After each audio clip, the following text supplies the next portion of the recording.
Hello, my name is Hezekiah Kirkland, and today I will be giving my impromptu speech.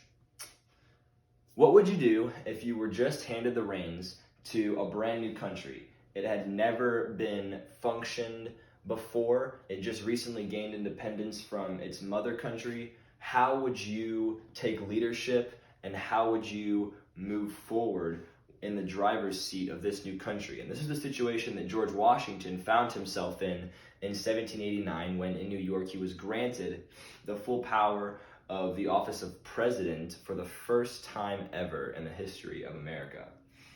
And so my goal today is, for these brief few minutes, to explain why George Washington was the most influential president our country has ever seen. I'll do this in three main ways. First, I'll talk about the definitions he set. Second, the divisions that he handled.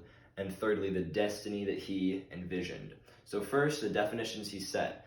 Like I said, the office of presidency had really never been filled before. The shoes had never been filled. And so George Washington could have made a close to a monarchy of it. And this experiment of presidency would either make or break the future of America, because he was the first man to be put in a leadership role over the rest of the people. But as we'll go on to see, George Washington's love and service fueled the American people's love for not only the presidential role, but for him as a person as well.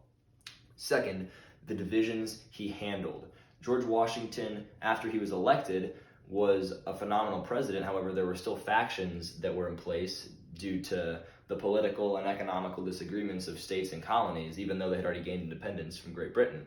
So part of what George Washington attempted to do, and did a phenomenal job of, was to reject invitations and treatises and alliances with outside countries, first and foremost to work on the unity within the country, because if a country is divided against itself, it cannot stand.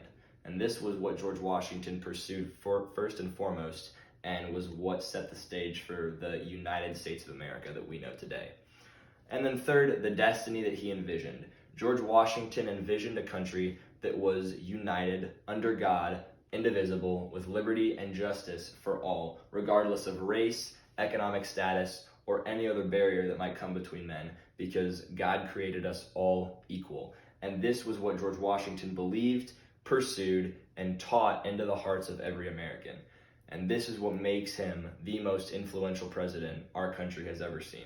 So to conclude, I'll just leave you with this. George Washington's success in the battles he fought or the roles that he held is not what primarily makes him a great president. What makes him a great president is his desire for equality among men and his pursuit of a united country founded on the Lord. Thank you.